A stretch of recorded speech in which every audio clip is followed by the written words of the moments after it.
I'm going to explain exactly what's happening, why modern women have become capable of this level of betrayal while simultaneously positioning themselves as the injured party. This isn't about hating women or being misogynistic. This is about understanding the social programming, the evolutionary psychology, and the systemic changes that have created this disaster. Because until you understand why this is happening, you'll keep being blindsided by it, keep losing everything to it, keep wondering how someone who claimed to love you could destroy everything so easily, and walk away without looking back. Let's start with the uncomfortable truth.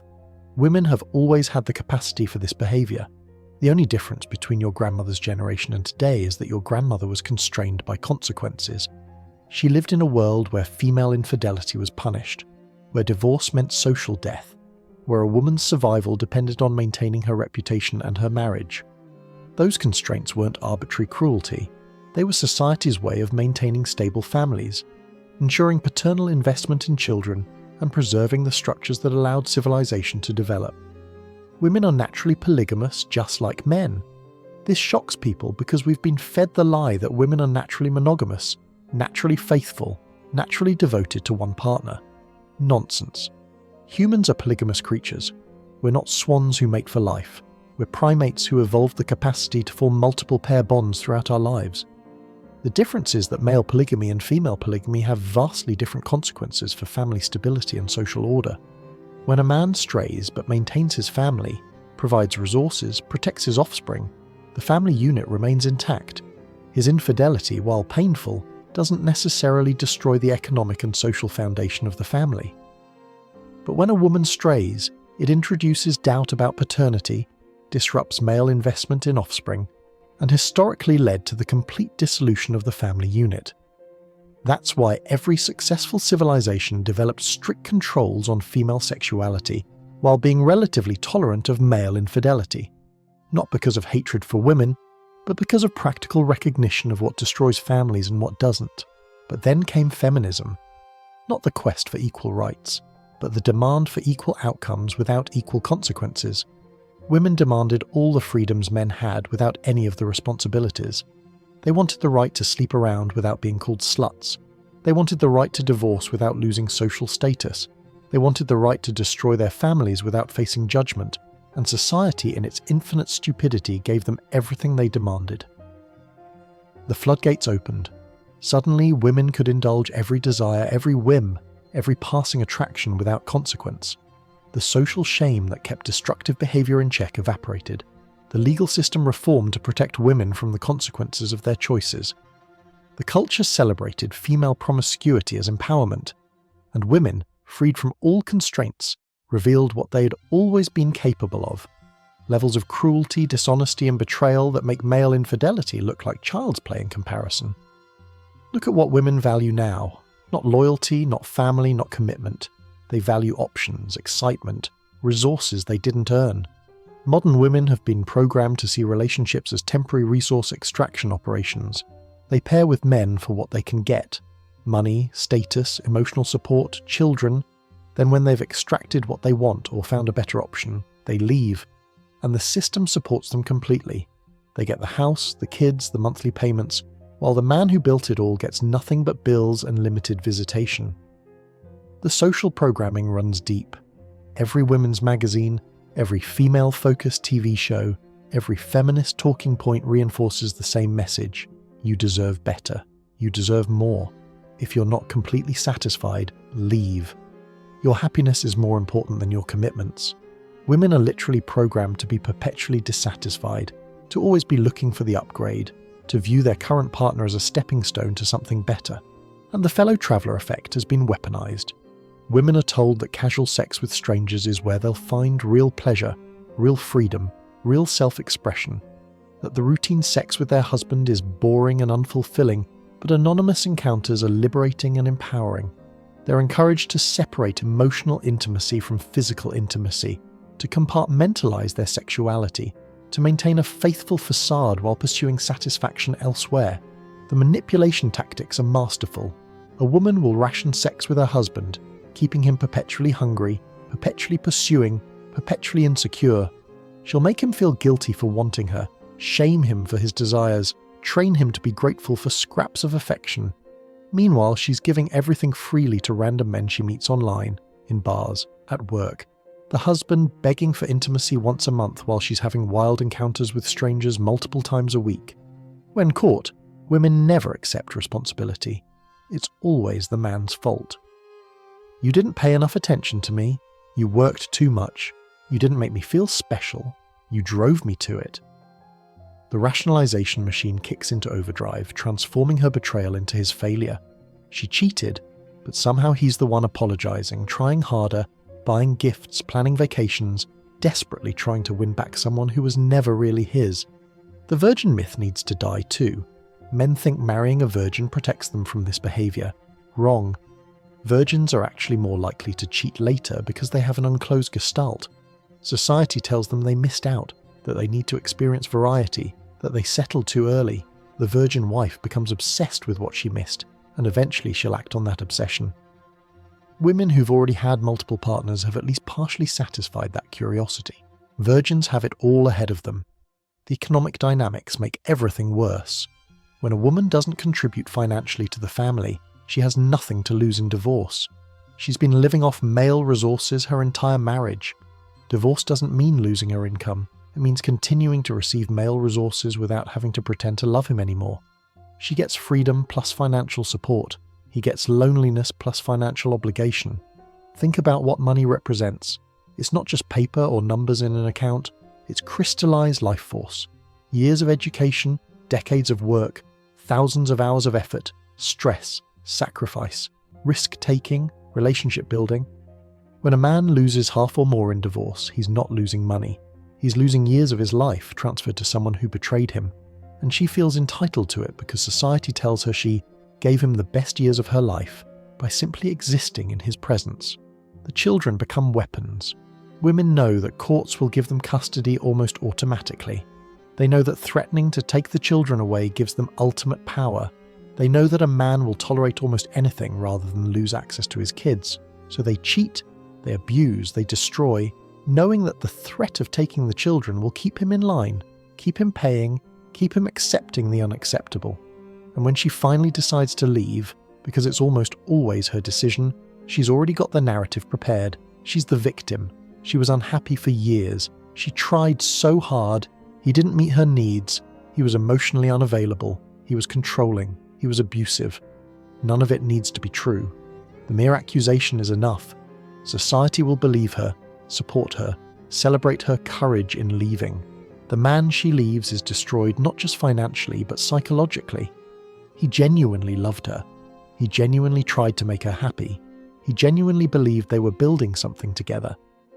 Finding out it was all a lie, that she was capable of such betrayal while playing the victim, breaks something fundamental in his understanding of reality. He questions everything, his judgment, his worth, his entire worldview. Meanwhile, she's already moved on, probably had someone lined up before she left. Women don't leave one branch until they've got hold of another. The monkey branching behavior is instinctive.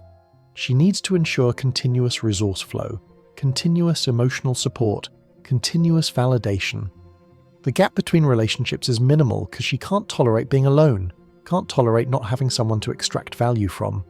The backup men, the orbiters she kept around during the marriage, immediately get promoted. The friend she swore you didn't need to worry about, the co-worker who was just being nice, the ex she hadn't talked to in years, they were all being maintained as options. She was hedging her bets throughout your entire relationship, keeping multiple men on the hook in case she decided to trade up. Social media accelerates everything. She can advertise her availability while still married. She can collect validation from hundreds of men while you're at work. She can maintain emotional affairs with multiple people simultaneously. She can explore her options, test the market, secure her next relationship, all while you think everything is fine. The digital realm gives her access to unlimited alternatives and unlimited validation. The female support network reinforces every destructive impulse. Her friends, her mother, her sisters, they'll all tell her she deserves better. They'll share their own stories of trading up. They'll compete to see who can extract the most resources from men while giving the least in return. They'll celebrate her infidelity as self-discovery and her divorce as liberation. No one will tell her she's wrong. No one will hold her accountable. The therapy industrial complex makes it worse. Therapists, especially female therapists, validate every female complaint while pathologizing male needs. She goes to therapy and hears that her cheating was really about unmet needs, that her desire to divorce is really about personal growth, that destroying her family is really about finding herself. The therapist never mentions responsibility, commitment, or the welfare of children. It's all about her feelings, her desires, her journey of self-discovery. Men are told to forgive and forget. She made a mistake. Everyone deserves a second chance. Think about the children. Don't throw away your marriage over one indiscretion. But forgiving female infidelity is the worst thing you can do. It signals weakness. It confirms her contempt for you. It tells her she can do anything without consequences. The woman who cheats and gets forgiven doesn't become grateful. She becomes disgusted by your lack of backbone. The double standard is breathtaking. When a man cheats, he loses everything: house, children, money, reputation, social standing. He's branded as a cheater forever. He's the villain in every retelling of the story. But when a woman cheats, she's exploring her sexuality, finding herself, escaping an unfulfilling marriage. She keeps everything and gains sympathy. She's the hero of her own story of liberation. The education system plays its part too. Girls are taught from kindergarten that they're special, that they deserve everything, that their feelings are paramount. They're never taught duty, responsibility, or sacrifice. They're never taught that commitments matter more than emotions. They're never taught that families require work, compromise, and sometimes staying when you'd rather leave. Instead, they're taught that their happiness is the only metric that matters. The legal system is completely rigged. No-fault divorce means she can destroy the marriage for any reason, or no reason, and still take half of everything. Alimony means she gets paid for failing at marriage. Child support calculated as a percentage of income means she's incentivized to leave the highest earner she can find. The entire structure rewards women for breaking their commitments and punishes men for trusting them. The culture of instant gratification makes it worse. Why work on a marriage when you can swipe right and find someone new? Why address problems when you can just leave? Why be satisfied with what you have when social media shows you what you could have? The abundance mindset created by dating apps and social media makes every woman think she has unlimited options, that there's always someone better just a message away. Men's response to all this has been pathetic. Instead of demanding accountability, they make excuses for female behaviour. Instead of refusing to participate in a rigged game, they double down on trying to win it. Instead of walking away from disrespectful women, they try harder to please them. The simping, the white knighting, the desperate attempts to be good enough, it all just reinforces female contempt and encourages worse behaviour. The solution isn't to accept this new normal. The solution isn't to become okay with being cheated on, divorced and destroyed. The solution is to recognise that the entire system is rigged against you and respond accordingly. Don't marry. Don't cohabitate. Don't combine finances. Don't have children within the legal system. Protect yourself at every level because society won't protect you from female nature unleashed. If you're already married, implement strict boundaries, complete financial transparency, no separate social media, no nights out without you, no male friends, no contact with exes. Any violation means immediate consequences, not negotiations, not discussions, not counselling, consequences. She either respects the boundaries or she's gone, and if she's gone, she leaves with nothing. Document everything. Every red flag, every suspicious behaviour, every violation of trust. Build your case quietly and systematically. When the divorce comes, and it probably will, you need ammunition. You need leverage. You need to be prepared for war because that's what modern divorce is. War where only one side knows they're fighting until it's too late. The marriage contract needs complete reformation. Prenuptials that actually protect men. Infidelity clauses with real teeth.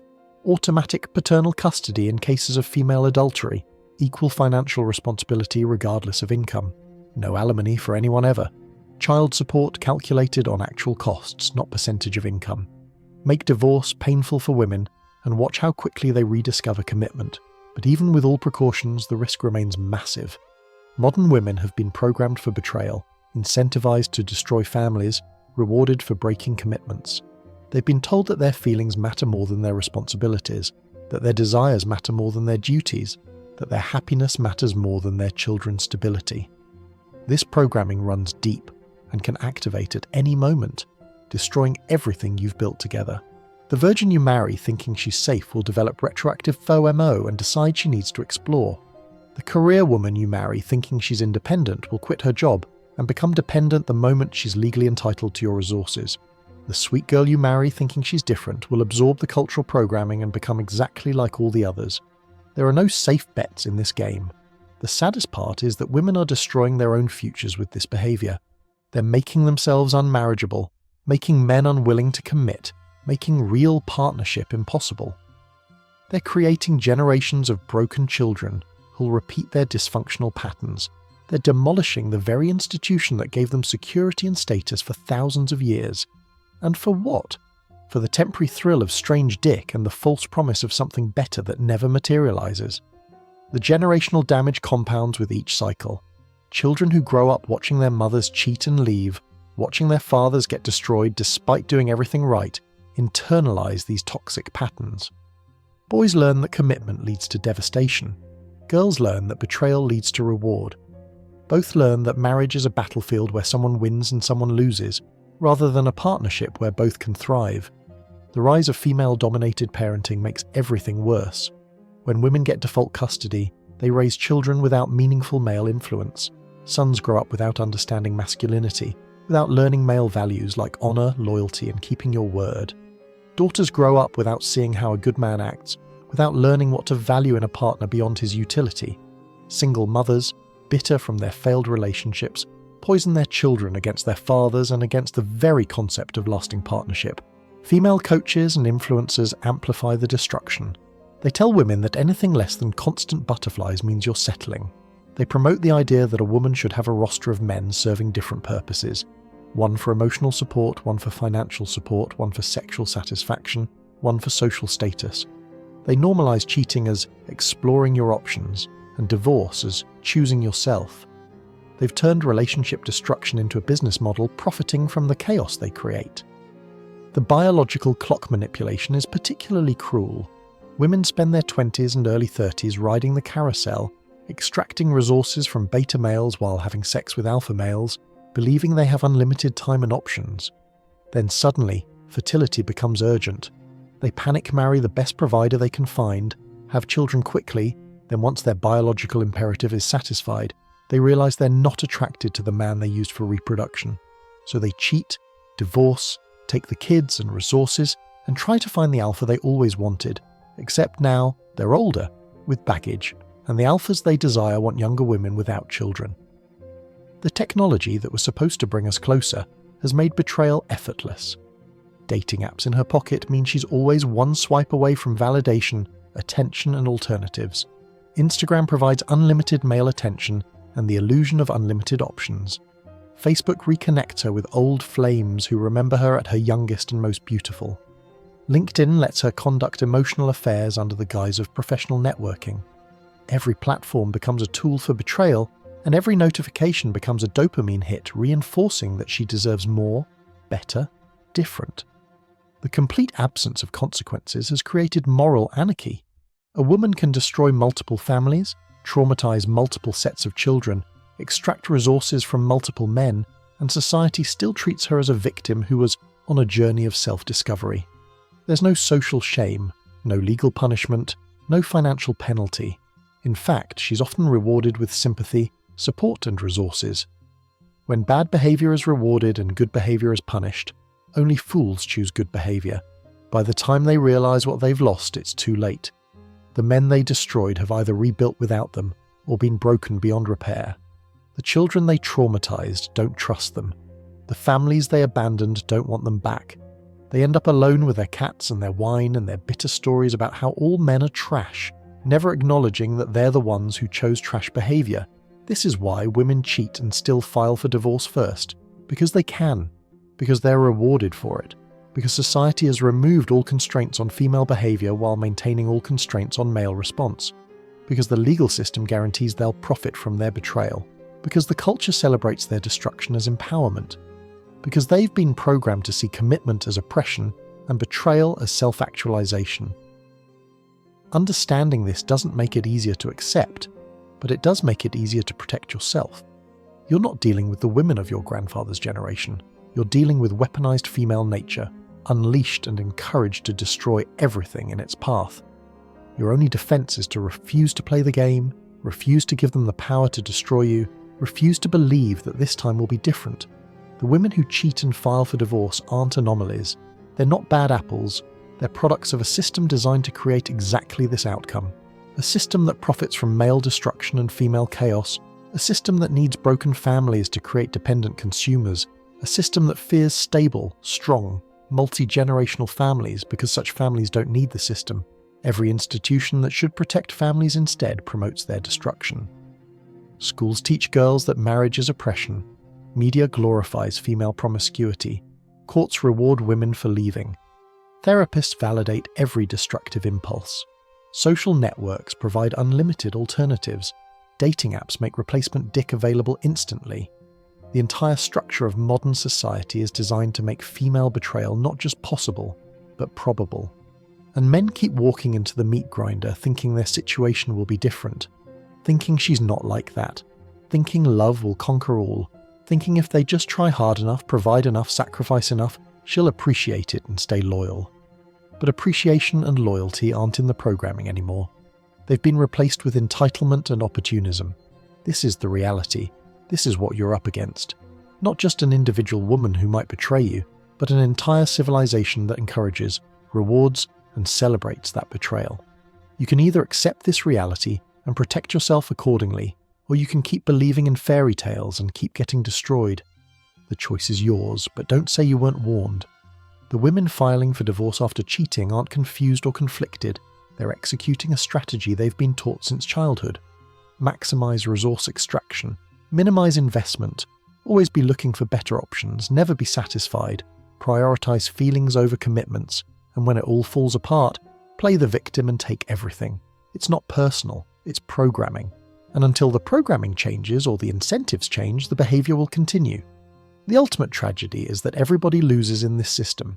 Men lose their families, their resources, their children, their faith in love itself.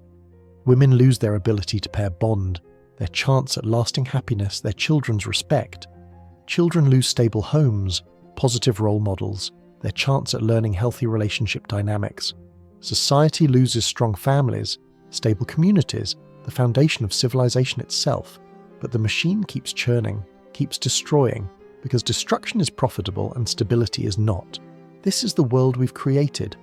A world where the most fundamental building block of civilization, the family, has been turned into a temporary resource extraction operation, where the person most likely to destroy your life is the one you marry, where loving someone completely is the fastest path to complete destruction, where being a good man, a faithful husband, a providing father marks you as a target for exploitation, rather than a partner worthy of loyalty.